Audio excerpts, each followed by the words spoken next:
If you are a strong and ambitious Christian, this one idea in your business will make you completely unstoppable. It is the idea that the person who works only for money will produce nothing but money. Not happiness, not peace, not freedom, not joy, just money. But here's the crazy obvious part that most people are going to ignore. In order to create an unstoppable business and a godly, lasting wealth, you need two things. You need longevity and you need fulfillment. You need to be able to find satisfaction in what you do for a very long period of time. That is how you do those things. And that's actually what we're going to discuss today. So we're going to discuss how to produce longevity and fulfillment. And we're going to start with that second one with fulfillment. Now, in order to do this, to find fulfillment in what you do, yes, as I just said, we need to move past the money. The person who works only for money is only going to produce money, nothing else. And that's not going to last for a very long time because that's just how God created us. But let's go a little bit more into it. So the first step to create fulfillment, it's not find fulfillment. We don't just stumble across fulfillment, we create it. The first step to create fulfillment is to acknowledge that yes, even though we're trying to move past money, we do need money. It is necessary. It's a necessary thing in our lives, which is why we need to understand it. And I'm sure you've heard the saying, everybody has, money doesn't buy happiness. And to be clear, I generally agree with this statement. Money does not buy happiness, but I've noticed in my life, I am much happier when I'm not hungry, right? And what do I use to buy? Food. Money. I use money to buy the food. And when the homeless man on the street, when I pass him, I don't give him a high five, I give him $1, right? You don't just give him a high five, you give him something. Or let's say you don't give him cash, because I don't like giving cash either. You give him food, but what did you use to buy that food? You use money. You use money to pay for vacations with your family and a home for your family. Money, it's not about money, but it is necessary, right? That's why we need to understand it. And so we do need to move past it, but let's at least agree on that, right? So we do need money, but now we need to move beyond the money. And I have, again, if you're new here, I do have notes and I just go straight with zero editing. The reason why we need to acknowledge this first, I'm looking at my notes, is because no matter how strong and ambitious you are, my concern is not about your ability to make money. That's actually very easy. Just go get a job. Anybody can make money. Throughout your lifetime, you will produce $1 million. But what matters is not, well, one, how you use that money. So, we'll talk about that in another video, how to steward your resources. But it's not about your ability to make money. It's about the reason why you make money. So what is the money for?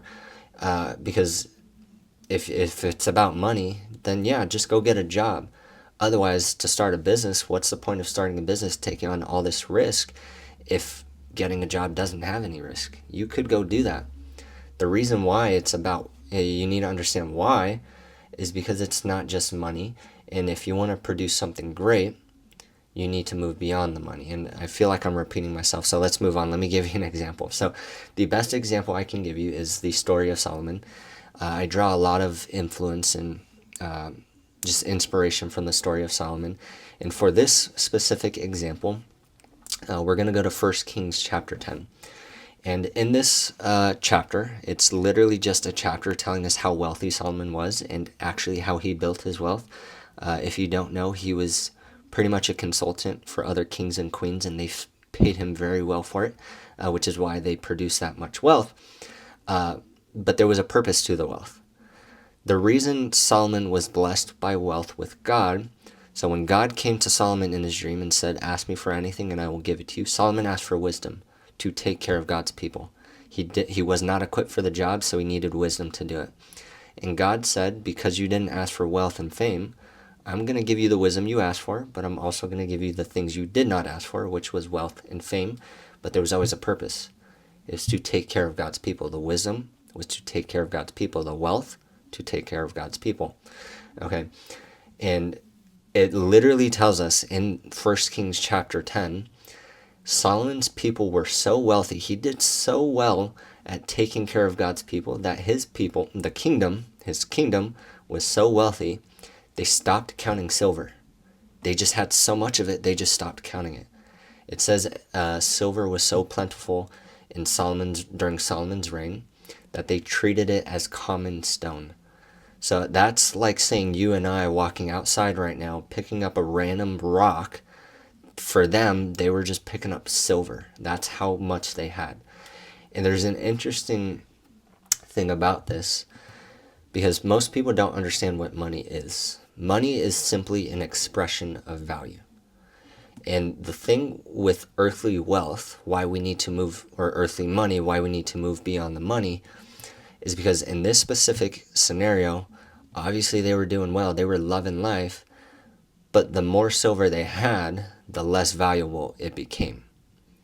Right? That's important, why we need to move beyond the money, because it's the more you have of it, if it's earthly wealth, the more earthly wealth you have, the less valuable it becomes.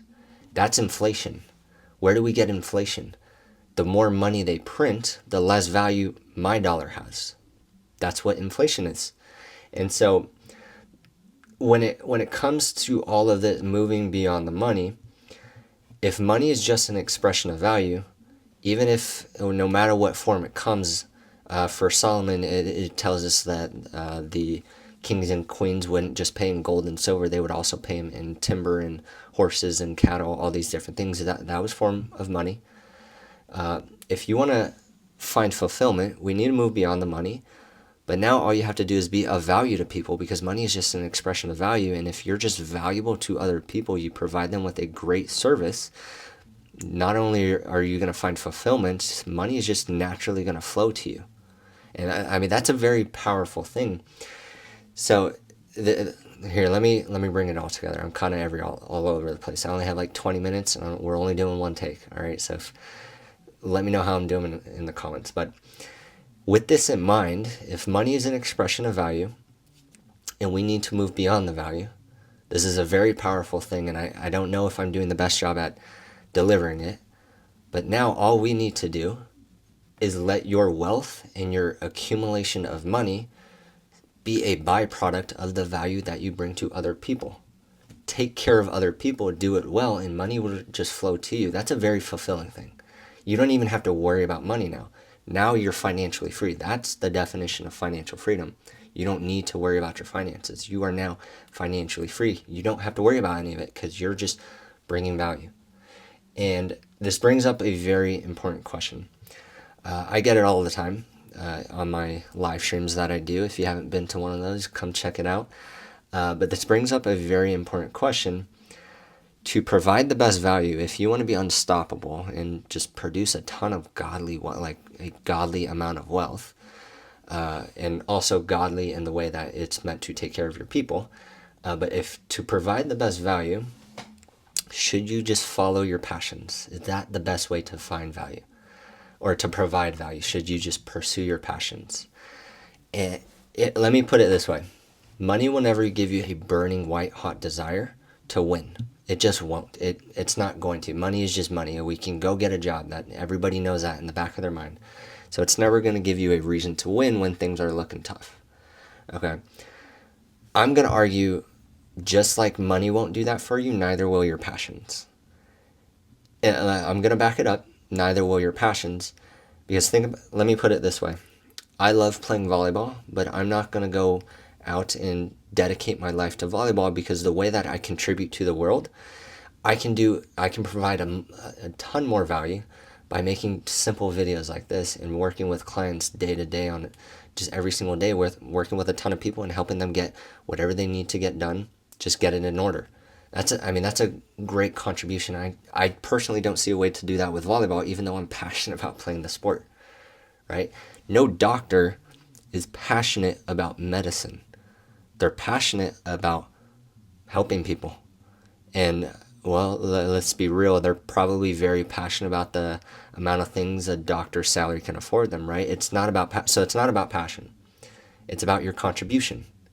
What are you contributing to the world? God created us with the intention of being a valuable citizen of the world, which means we are called to go out and take care of other people, serve each other. That's a valuable citizen, right? And so, I mean, even that, be a good citizen. When the police department tells us that, be a good citizen, that means just be a good person, go help each other. That's what it means. That's how God created us. Be fruitful and multiply. That's what he said. Wash each other's feet. Not always literally like how he did, but the example remains.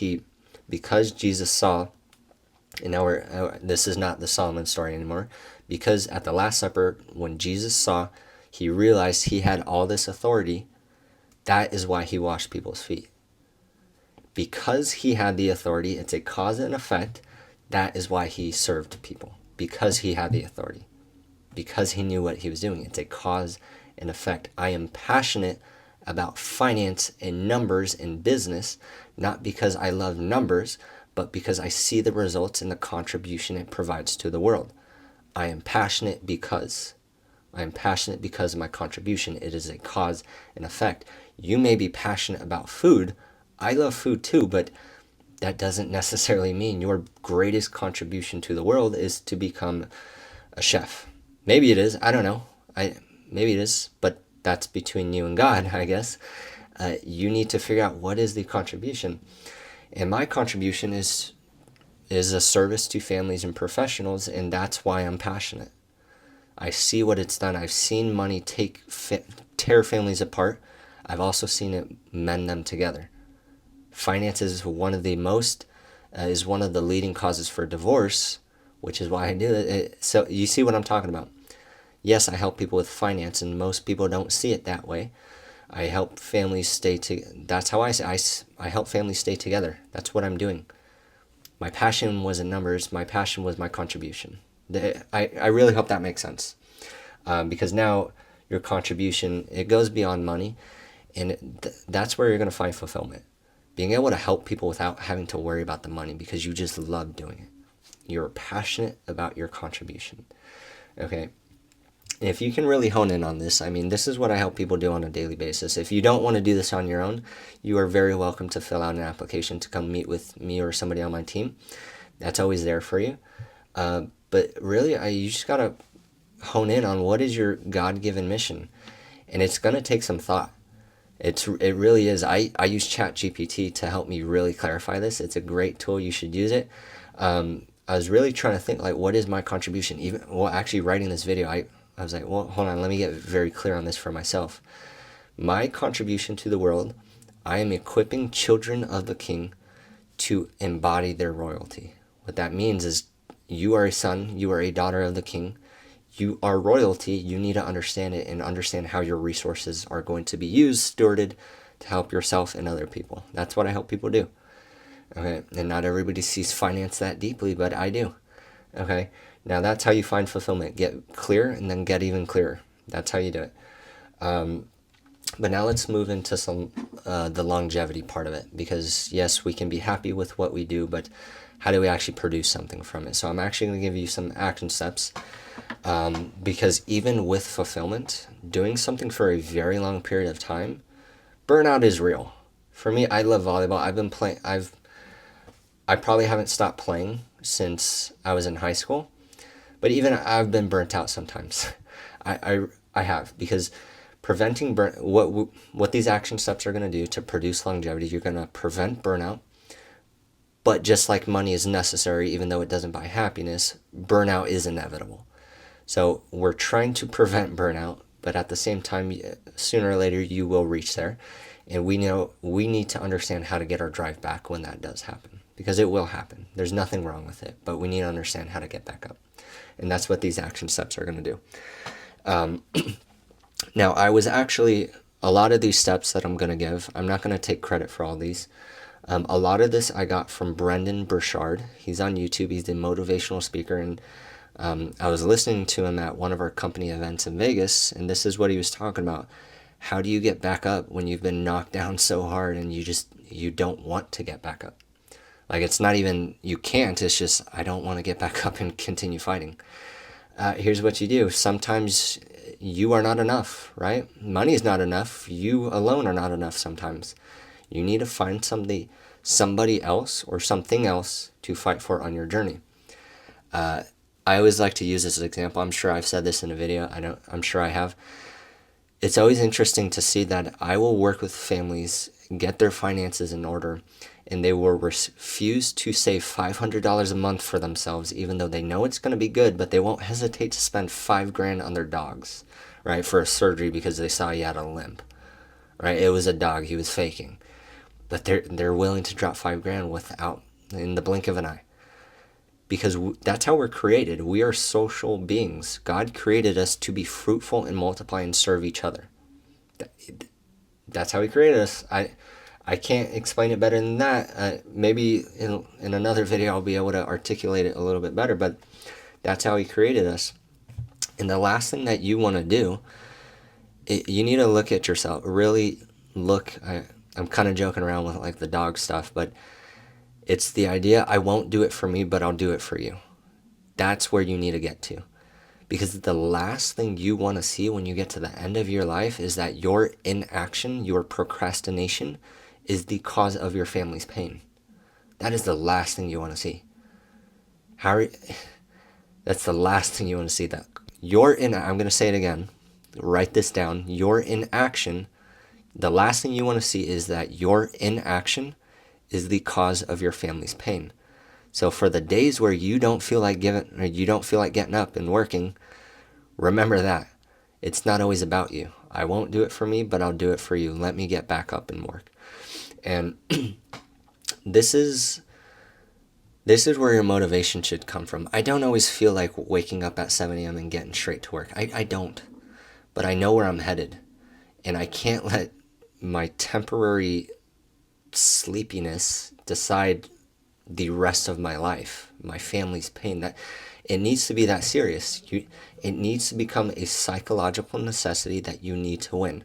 And I promise you, when you make your success a necessity, you're going to find a way to make it work. Okay, you just will. And a good question, or a good couple questions to ask yourself to figure this out, is who needs me on my A game today? Who needs me to win? What is not going to happen if I don't win? Who's going to be in pain if I don't win? Because we've already decided you're going to contribute to the world. Who is going to miss out on that contribution? Because somebody will. Somebody will. And that's going to be on you. And sure, maybe somebody else can help them. There are other people in the world. Somebody else will help them. Yeah. Well, but then it's not going to be you, and you're not going to have any fulfillment. Maybe that was a little too straightforward, but that's just how it's going to work. So what do you do now? What do you do now? This is the next action step, or maybe just a mindset shift. What are you going to do now? There is no more coasting. There is no more fading in and fading out. If you're going to go all in, if you're going to do something, go all in. If you're not going to do it, step out. Let somebody else do it. Go all in. There is no more fading. And this is what happens a lot, and I've seen it so many times. People will use this as a cop-out. It's their biggest excuse. They'll do something, but they'll half-ass it, because at the end of it, they'll know they will always have the excuse. Because there's a chance of failure, they'll always have the excuse of, well, I could have done it if I did go all in. And they think that's good. Like, okay, I mean, is that supposed to make you feel better? If I had gone all in, I would have succeeded. And they would rather say that than just fail. And that's your ego talking. There is always a chance of failure, especially in business. But if you're going to become unstoppable, you need to understand that failure is inevitable. Burnout is inevitable. Money isn't. All these things. But you need to learn how to move past it. It is okay to fail and get back up and try again. All these billionaires today, people are always surprised. Well, why should we trust this person with all these? I was going to get political. I'm going to say it. Why should we trust Trump if he's been bankrupt before? He obviously doesn't know what he's doing. And I'm not saying who you should vote for. I don't actually care. But that's because failure is inevitable. Get back up and do something greater. You're going to fail. You're going to hit the floor. But what he didn't do is, well, at least I mean, if I had gone on all in, I would have succeeded. Really, I mean, what you're really saying is, well, I half-assed it because, I don't know. I mean, that's really what you're saying. So go all in or go all out. Give yourself the dignity of actually making a decision. Okay, and you can do this on your own. I'm going to end the video here, but you can do this on your own, or you can come work with me. We help people with wealth enhancement, wealth protection, and then for anybody looking to add another income to what they're already doing. So if that's something you're interested in, fill out an application. If not, do subscribe. I hope to see you in the next video. I'm trying to grow the channel, and I'll just see you over there. All right, have a good day. Bye.